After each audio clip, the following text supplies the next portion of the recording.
Hey folks, this is Dr. Brian King, and of course, I'm doing another podcast. And I'm finally in my new studio in North Carolina. Although I don't have it set up completely, this will eventually turn into something that looks like a more regular studio space, kind of like what we had in Dallas, but obviously we've been relocated 1,000 miles east. This guy that we're going to talk to has been living abroad. He's an American that has moved to Costa Rica, started a company, fairly successful one at that, and we're going to talk to him. So, and by the way, next time I expect my walls are not going to be completely blank. We will fill in the studio and make it look more comfortable as we continue to unpack the boxes. There are lots of boxes. But without any further hesitation, let me bring in my guest, Mr. Richard Blank. I'm here, I'm there, I'm everywhere. Blues, women, and blues. I'm here, I'm there, I'm I used to live in Philly. I lived in Manayunk, and we might have even overlapped. But I really liked Philly. You left Philly, 27 years ago. You moved to Costa Rica or other places. In your own words, since I'm just summarizing and probably messing it up anyway. Tell me a little bit about yourself and tell my audience. No, once again, I can't thank you enough for being interested in my story. But yes, it begins in Northeast Philadelphia. I'm sure you're very familiar with Abington, Rydal, and Jenkintown. That's where I grew up. Why did I want to leave? Because it was cold in the wintertime and there's slush. I wanted nicer weather. That was not one of my favorite things about living in Philadelphia, I gotta say. There's a lot of places that are cold, but I've never had my car literally frozen to the road before. That happened to me in Philadelphia. And I was like, yeah, this is my last winter. I'm moving south. So I feel you on that. But I tell you what, I'll take cold weather if you can offset it with some of the best people you've ever met in your life. I love my friends from Philly. I love my foundation. So it was good. And so my story took me to the University of Arizona. I was a Spanish major. So unlike a lot of my friends that went to Ivy League to study medicine, law, architecture, go into a family business, I doubled down on my favorite class. I know if I could be the only one that could do it, be versatile, it might be marketable. So in college, I interned for Telemundo. Post-grad, worked for the importers of Corona. And then when I was, you get jobs where you can put Se habla Espanol on a business card. That's fantastic. That's fantastic. Did you work on Sábado Gigante and all that stuff? You're so funny. But I tell you what did get me the jobs and at least the consideration. When you see somebody with dedicated practice and structure and discipline, you have to admire big guns or someone that can paint or play the violin. And see a kid from Northeast Philly speaking Spanish, something was definitely happening there. And so they saw my potential. And what they did was balance the bike. They gave me some sort of focus and direction and professional courtesies and advice. And so when I moved to Costa Rica at 27, a friend of mine owned a center here. I was supposed to come down, doctor, for just 2 months to teach English. I fell in love with it.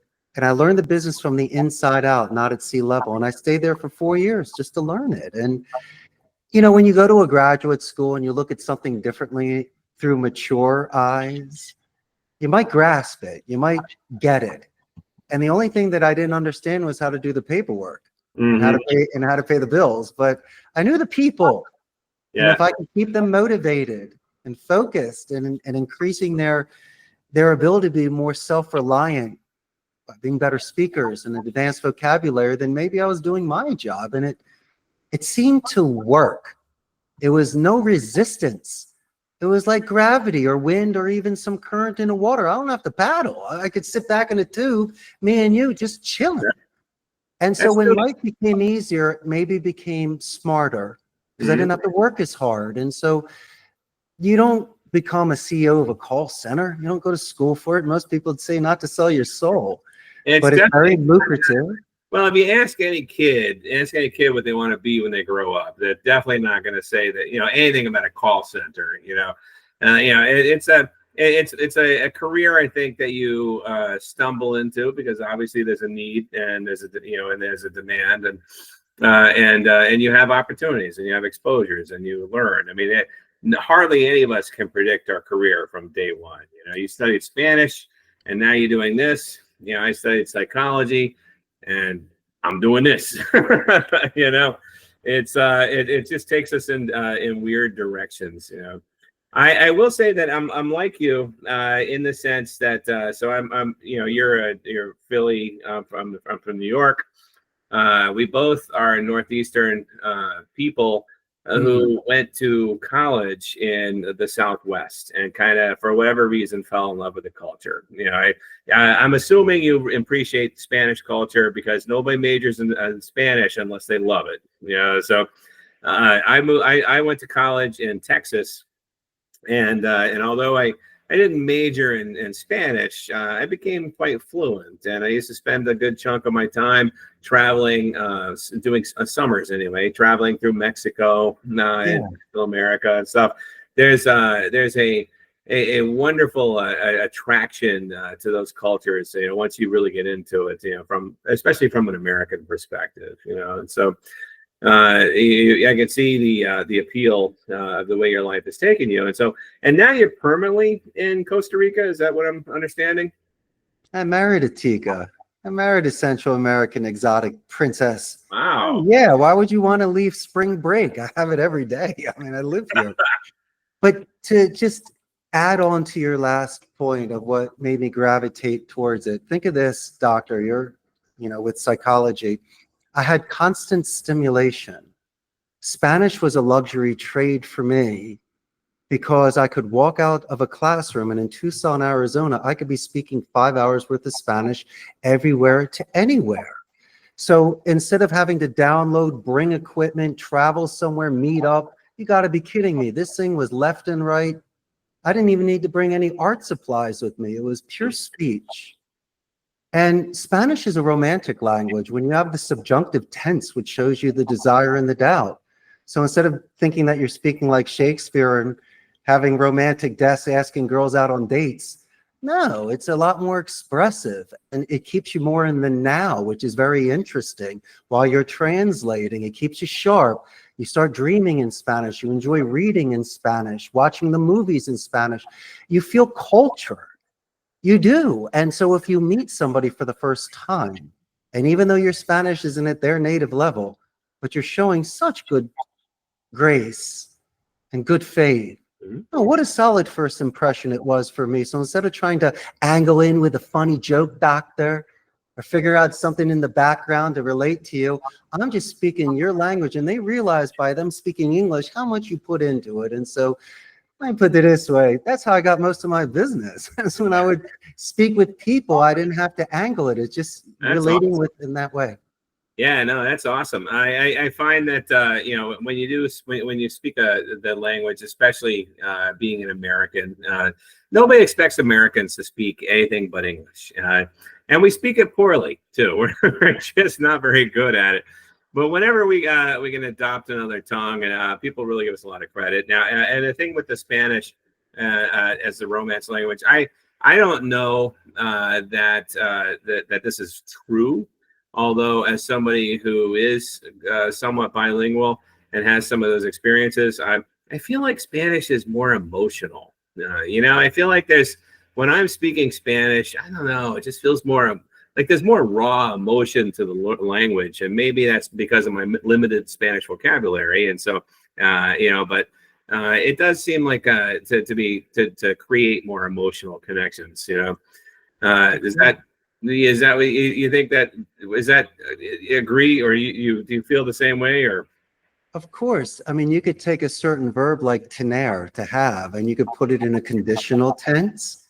You can make it a command by saying ten.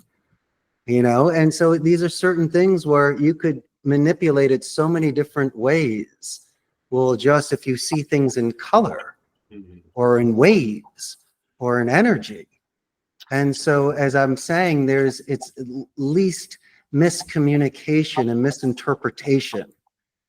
And I've seen in my mind, when as a telemarketer, trainer, and watching people when they are able to go from English into Spanish, it's almost like spinach with Popeye. They power up, and their charm and their vocabulary, it's like a hot knife through butter. Yeah. So their numbers go through the roof. So listen, doctor, if you get a wiffle ball pitch from time to time, you should take it. And so I wanted to open up certain doors for me where I'm not learning a very specific language, like Chinese, for an example. There's some Chinese people here, but it's not enough to make a dent. And that's why a lot of people that study German and French in high school, they're not really using it now. I mean, where are you going to use it? Yeah. And so for me, I was trying to be practical. I think there's a chance I can use this somewhere. Yeah, that one trip that you take to Germany after college, you know, but then everybody speaks in English when you get there. You're running now a call center. That explain that. Is it? I imagine it's a room full of people with headsets and phones. Is that kind of what you're doing? Cold call closing, just like Blake and Glengarry. No, I'm only kidding. No, it's a dedicated center. These agents work on specific campaigns with clients in the United States. We work with customer support, lead generation, appointment setting. But doctor, I'll tell you 5 campaigns I don't do. We don't work with sports books, casinos, stocks, pharmacies, or sweepstakes. It's a strict Catholic country. You're a traveling man. Is that just your own standards, or you just don't have the clients? It's my standards. Yeah. There's plenty of ways to make money out there, and I have nothing against it. I like gambling saloons. Yeah, that's cool. But I am in a strict Catholic country, and I want to make sure that when someone goes home, they can tell their parents what they do for a living. And you've heard the stories, and that's what gives call centers and telemarketers a bad rap for these scams that they do.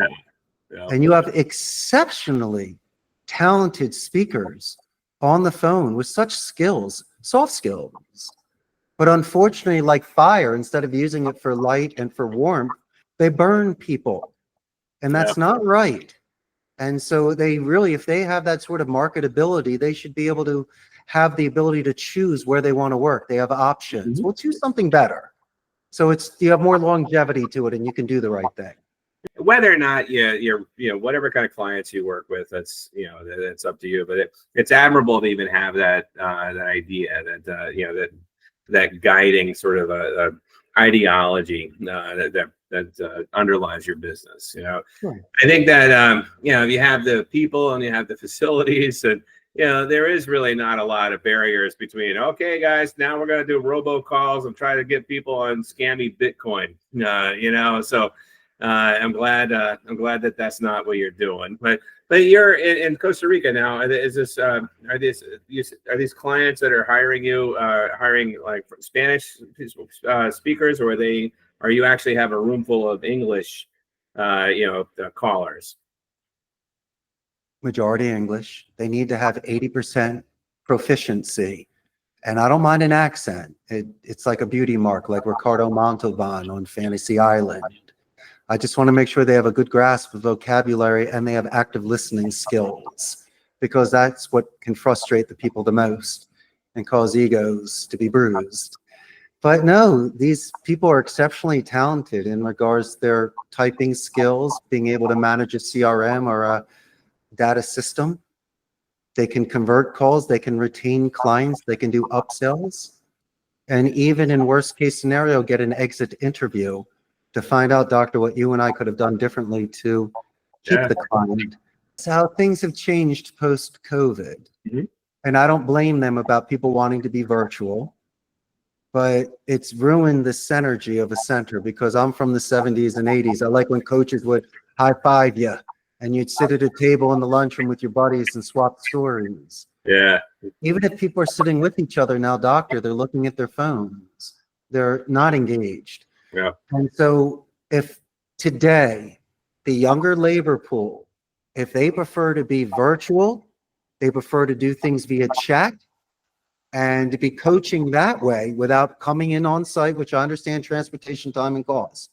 But if they want to distance themselves and not have that buddy that you and I have, where we can share that electromagnetic energy, and I'm being dead serious on that, that gets taken away. But then again, it offsets it with comforts and money and luxury. Yeah. But it's gone. It used to be a painting, now it's a print. Yeah. It can still give you that sort of emotion, but there's a huge difference Yeah. of when you're standing next to somebody and you can prevent things, doctor. I can see things here, or I can give them a timeout so they can have a coffee, play a game of pinball, or just vent. If somebody is alone and they're isolated, the chances are you're going to miss those marks. And so for me, preservation is very important for the people, especially in this industry, which is so demanded. Mm-hmm. And so for me to compete, I got to almost let it go. And it's very difficult for me. But then again, guess what, man? A lot of people don't like 80s musics and they don't care about Pac-Man. And what do you want me to say? I mean, I grew up at a different time like you did. Right. And the things that we do are passé. They almost look at me as like a novelty. It's like, oh, it's kind of funny. You shake hands. Okay. Well, it is true. And there, I often talk about this. There's no substitute for face-to-face contact with people. Being in the same room, being the old school way of doing things. And you go to an office, you work, you have coworkers that you can talk to, immediately. Yeah, sure, you can call people, you can FaceTime. It's just not the same as having that in those in-person interactions. However, I do really appreciate this technology. I prefer to do all of my podcasts in person. Like that. Yeah. My preferred way to do this interview right now would be for me to be traveling through Costa Rica, pop into your office, play a couple of games of pinball. You know what I mean?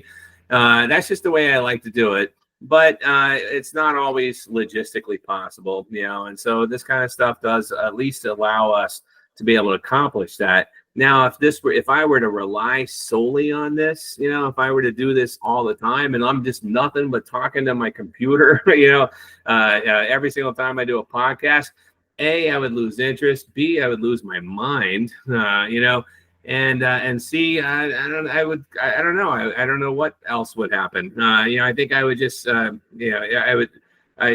some point I would just lose my ability to interact with people, So, we can't rely completely on these types of technologies. It's good to get people together in an office and working and doing what interacting with people in the real world as opposed to this new technology we have. But the technology is not all bad. It's just a matter of how much you use it, It's impossible to shadow. Yeah. I mean, doctor, you're sitting there, I could put two freshmen next to you, and while you're working, that's how they learn. Yeah. And so a lot of it, you might call it old school, but sometimes someone needs to show you how to hit a golf ball. You just can't do it off of YouTube or by yourself. And I understand people are self-taught, but that's the rare one. That's Slash from Guns N' Roses. You know what I mean? And guys that just played with those guitars and stuff back in the day. But that's not for everybody. And so what pains me, and it's a selfless thing, is I'm trying to pay it forward, like passing the candlelight to another candle. And so just the kids today, it's like a feral cat. They'll come and they'll drink milk, and you might even be able to pet them from time to time, but don't expect to domesticate or have them come in your home. And so for me, I'm trying to find that healthy balance to not scare them away, and also to let them know that you and I don't misconstrue anything. It's just honorable intentions, what we're trying to do here. When you first set up shop in Costa Rica, was that an extension of the work you had done before, or were you just starting completely fresh? Fresh as can be, and I was very responsible. I was lucky, doctor. I could rent a turnkey station at a blended call center, which is like a internet cafe times 10. Mm-hmm. And so I could scale accordingly. I could pay what the cost is, pay their salary and benefits, and make a margin. And is it fancy? No. But in the course of 2.5 years, I was able to build some capital and stable clients. And then I rented space where I could purchase used equipment, because there's a rotation of centers. So, doctor, I'm getting brand new Dell computers that might be like a week old, that someone might have opened the box for 30 cents on the dollar. And I could build out rooms at a time. And then after 6 years, I was busting out of that. I couldn't grow anymore. So then I just like Richard Dreyfuss and Let It Ride. Put it down on me again. And so I put all of my money and I bought a corner lot in Barrio Aranjuez, a beautiful section of town by the universities and the train line, easy for the agents. And I put on a third floor, made it Art Deco. And just like our old style, I had neon lights and marquees, vaulted ceilings. I made it pretty nice. If you're going to do it once, do it right. Yeah, no, that's awesome. That's very cool. And it took me, today we're on our 17th year. So I do not want you or your audience to think that I'm that overnight sensation like these young kids that do these apps or influencers. No, man, this was the grind. This is what it's like when you invest in a career, and there's prices to be paid. But I never overextended myself, doctor. Never had a shady partner or had a mortgage or did something where I had to make unethical decisions or desperate decisions, because you should always have reserves, like acorns for the winter for the squirrel. Yep. And if you do that, you can rest at night and then make very good decisions and game plan. Now, yeah, there's a lot of people don't understand. Like, I'm making lots of money. I'm making this ton of money. It's not always going to be the case. What about a few months down the road when things slow down? You got to be able to weather out that storm. We always do. Yeah. You always do. Come on. Yeah, I'm a big advocate for trying to be as debt free as absolutely possible. I think that's just we've gotten so used to the idea of being in debt that most people don't even mind it, even though they're drowning in it or barely keeping themselves afloat. And then of course companies overextend, and as soon as you lose a few clients or something shifts in the market, next thing you know, you're either borrowing against the companies or trying to split shares, or it's tough. It's tough on any level. So that's a good way to do business too. That you're building from the ground up and you're not accumulating any debt along the way. Yeah, but how embarrassing! I had to act my wage. I'm still driving the car that I bought when I first started this company. I got a 1992 Cabriolet. Oh yeah, I got a chilling convertible. Why would I want any other car? And so, like Warren Buffett living in his house. Yep. Why don't you calm down a minute? Right. Dr. King will still be my friend if I don't have a Rolex. Right.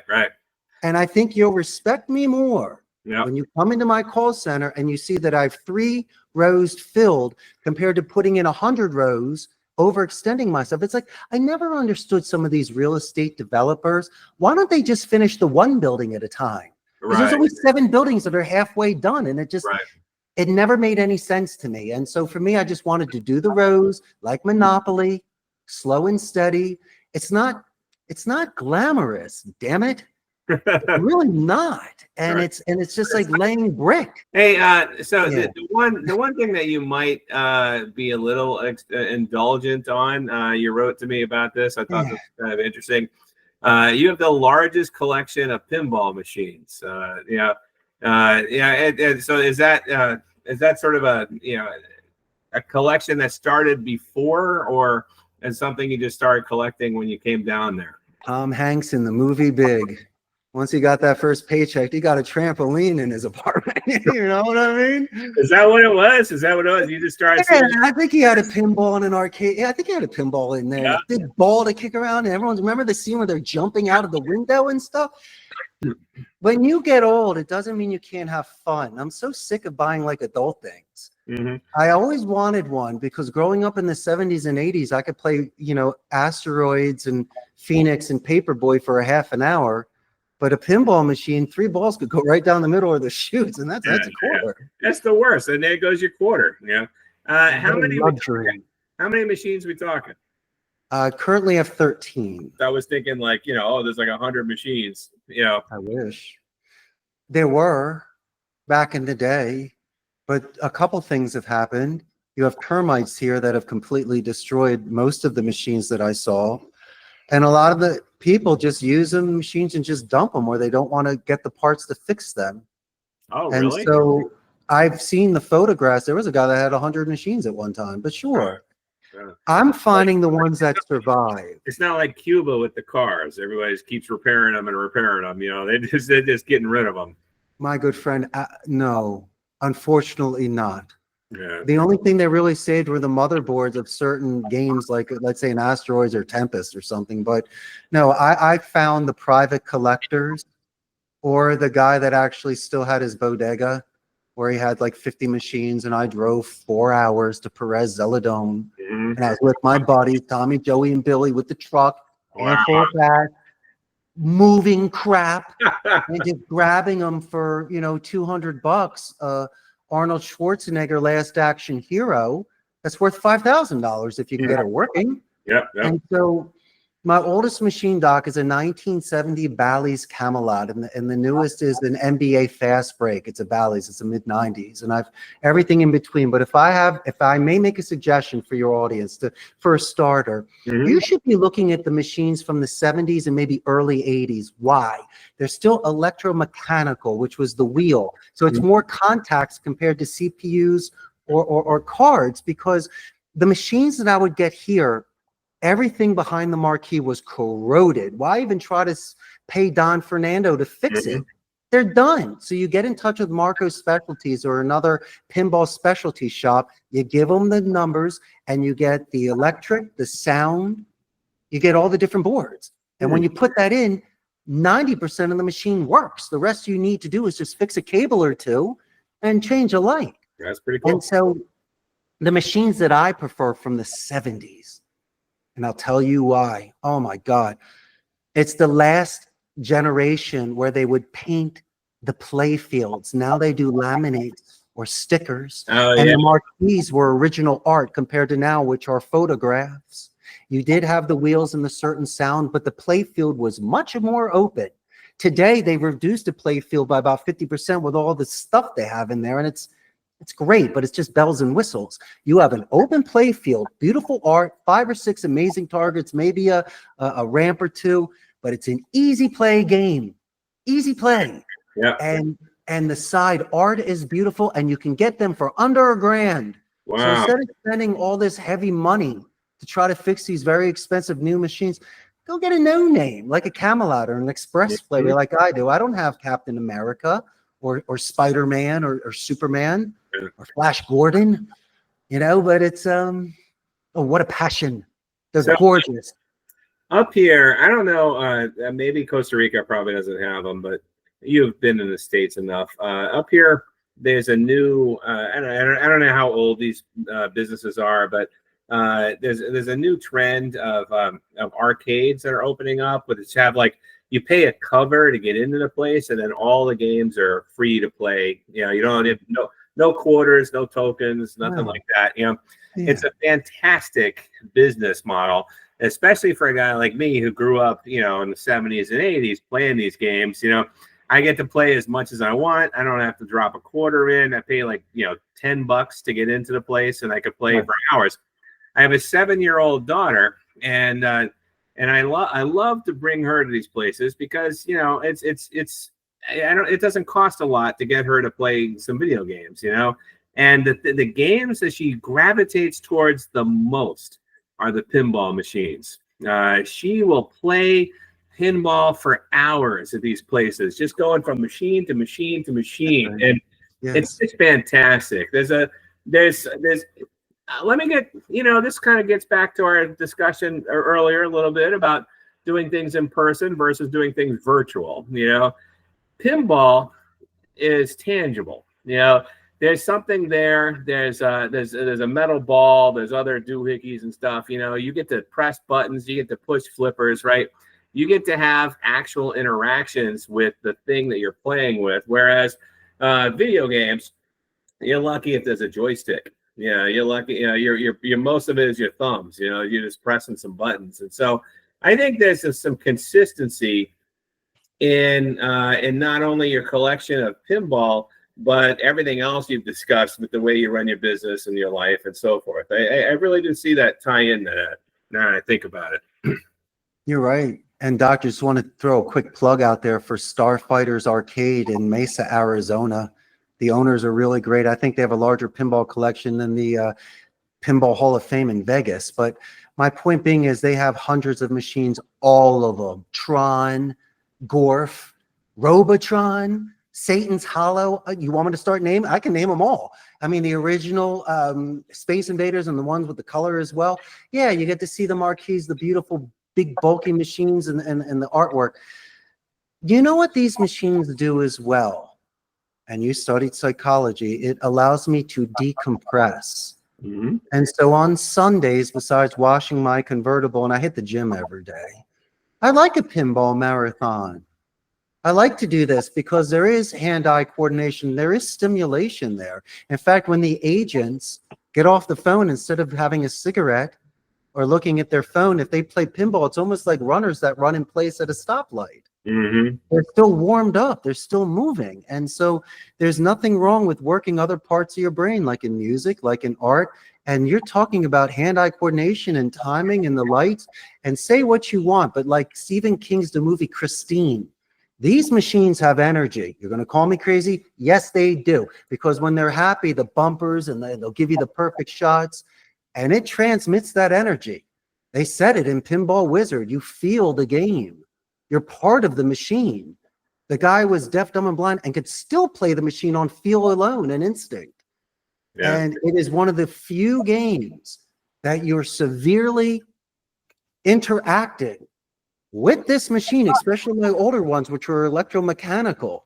There is a connection there compared to any game that you want to compare with today. So your daughter has got the best taste. You let her know that I'm very proud of her and keep playing those games. Oh, yeah. No, I take her all the time, encourage her. She's gotten really good, too. Really good. I remember when I first was teaching her how to do it, maybe it might have been a couple of years ago when she was around 5 or so, but I was teaching her how to do it. And, shoot the ball up and we'll go in, and then it was just straight down the middle. I'm like, oh, you got to hit the flippers. I dropped that ball. Now she's a pro.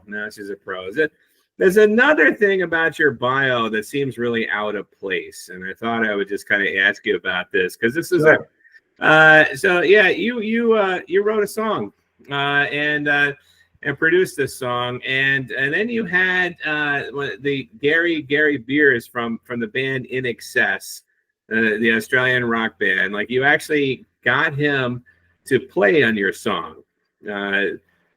How did that come about? Well, doctor, when you travel, you make friends. And the first friend I made in Costa Rica was a gentleman by the name of Roberto Ruiz, otherwise known as Igni Faroki. 1978, his band started here. He opened up for Depeche Mode. He's one of the top rock bands with San Lucas y La Radio. So he's made his mark.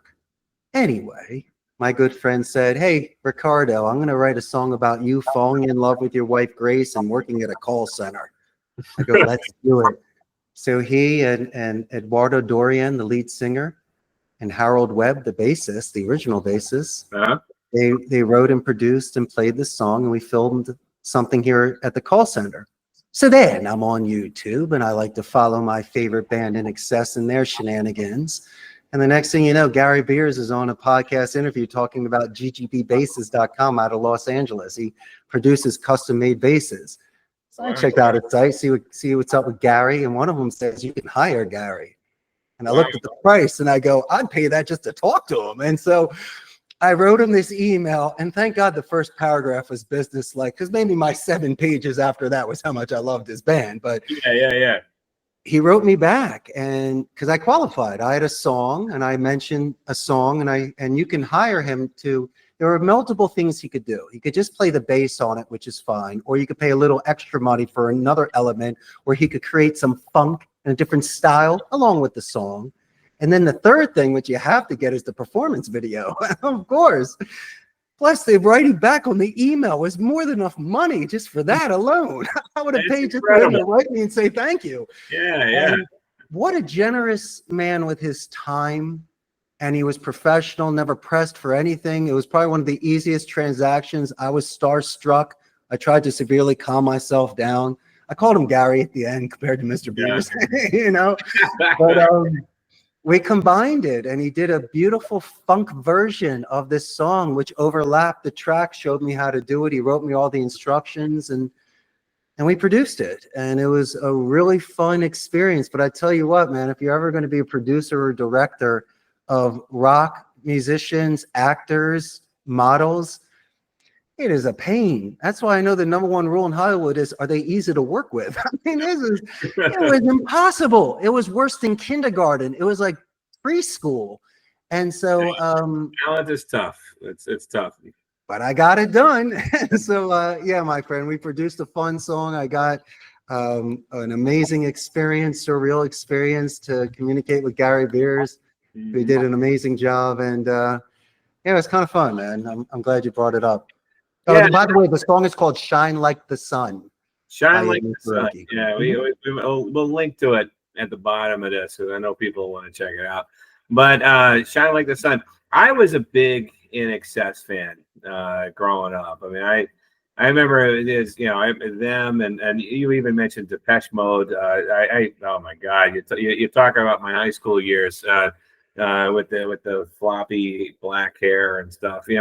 I was that era. I was at Midnight Oil. All these bands that came out around that time frame. I was that era. And so when I saw In Excess, I'm like, what?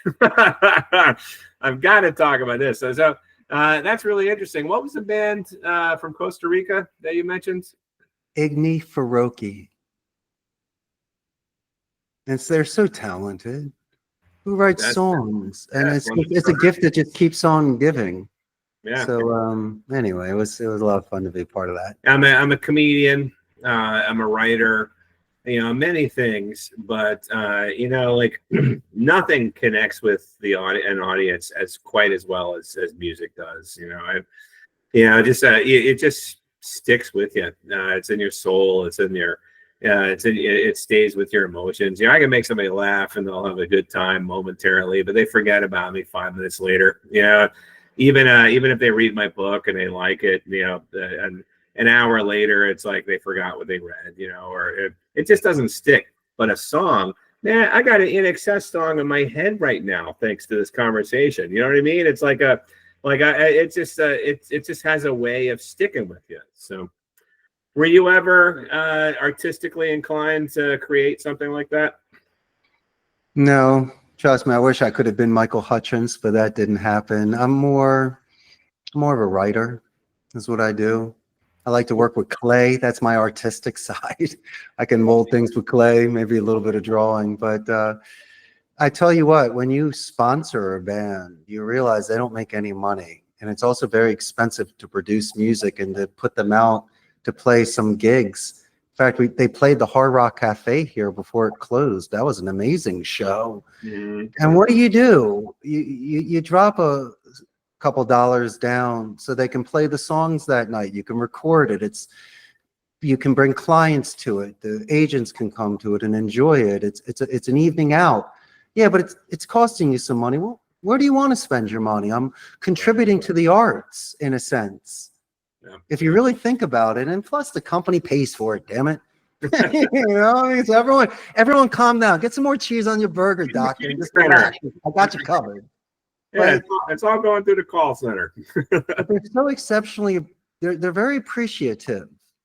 And they say, people come to the shows, they'll put their $20 down and they'll buy me a drink. But how many produce a song? How many will actually pay for the London Room or El Deo or the Hard Rock Cafe? And maybe between me and you, Doc, it allowed me to get to enjoy the rock and roll lifestyle for a little bit, ride with them in the limo, get to be there while they're producing the song and see what that's like. And so I don't want that it's something I don't think, it's such a trade-off because they have to earn a living. They got to get jobs, but then they never have time to practice with each other, or they're strung out. They're too tired. They can't play a gig. And it's just, they're torn. Yep. They're torn. They wish they could do it all day, every day, but they have these other lives doing IT or telemarketing calls. And so I got to see the non-glamorous side of it that nobody ever gets to see. Yeah, that's pretty cool. It gives you have an opportunity to get some insight into that world. The only thing that I wish I had I wish I was podcasting earlier, because I used to hang out with people like Robin Williams in San Francisco, and he of course he would have said yes to a podcast or an interview or something. He was just so nice, but Just the fact to even have known and met people like that is pretty great. So I absolutely understand where you're coming from with hiring the guy from In Excess, producing the song, and just the joy that kind of experience brings to your life. Say what you want, but I believe that people transfer energy through thought, through touch, writing, spoken word. And the fact that these 6 members of the band who've spent those 20 years together, 1/6 of that, and did something and took his time. Yeah. It's like a dream come true. But how amazing is that to be thinking of these old movies and things? But I tell you what, it's the simple stuff in life that make you happy now. Yeah. And you understand where your priorities are, especially when you get a little bit older. It's true. And through natural filtration, your real friends are going to stick around and want to be with you, Doctor. Yeah. Well, I got to wrap it up. We're getting close to my time, and I got to wrap it up. But before I do, is there anything else you want to say? Any parting message that you want to make sure you convey to my audience? Of course. I always like to tell people not to be very hard on themselves. There's comparisons, but the most important thing is to be able to look at your own eyes at the end of any day and realize, regardless of the outcome, you did things a certain way. And you should make your bed in the morning to keep that circle complete. If you can eat well, if you can exercise, and I'm not trying to sound like your mother, but I'm just letting you know physiologically, there's a lot of things that can give you extra power during the day. And so if you have that structure and discipline, regardless of naysayers and people pulling you left and right, you might hold the course, and it might take longer. And it shouldn't be a death march, Doctor. There's forced marches from time to time, but what do you expect a 12-round fight to be? Mm-hmm. And look at all the years you traveled. That didn't happen in a day. You gotta realize that the most beautiful things in life may take a little bit longer. And if you have that sort of patience with yourself, then you might be able to have that sort of ability to last longer. And but thank you. I really appreciated being on your show today. I like sharing ideas. We have so much in common. Listen, my man, when you were here, I'm going to pinball you to death. Be prepared for that. I can't wait. Listen, I really appreciate it. I love you. I love the closing message. You absolutely do come across as someone who does live a lifestyle which is consistent with your beliefs, and I appreciate that. And you've seen some success, of course, related to the hard work that you put in, and you know, sticking true to yourself. And I really appreciate that. How often do you get back to Philly? Every 5 years for my reunion. I go to Arizona more often. That's where my family lives. But real quick, I do a second language scholarship for Abington High School. So graduating senior, I'll pay for their books freshman year. I've been doing that for 8 years since my buddy Angelo Barrios, the principal, got promoted to superintendent of Bucks County. But point being is, look at that circle being complete. If they never gave me college recommendation letters, I would have never gotten into Arizona to study Spanish. That's true. Doctor, you need to be humble from time to time. And you need to thank those that said, go, Doctor, go, Richard, go along the way. And so it's a pleasure for me, once again, to give back to people that believed in me when I was most vulnerable. When you're young. All right, Richard. Well, thank you so much for spending some time with me. It was lovely getting to know you a little bit. I appreciate that, and I thank you for all you do and sharing your stories with us. And those of you who are listening or watching, however you're consuming the podcast, thank you guys for following along. This has been another episode of On the Road with Dr. Brian. Thanks. Bye bye. I'm here, I'm there, I'm everywhere. Blues, women, and blues. I'm here.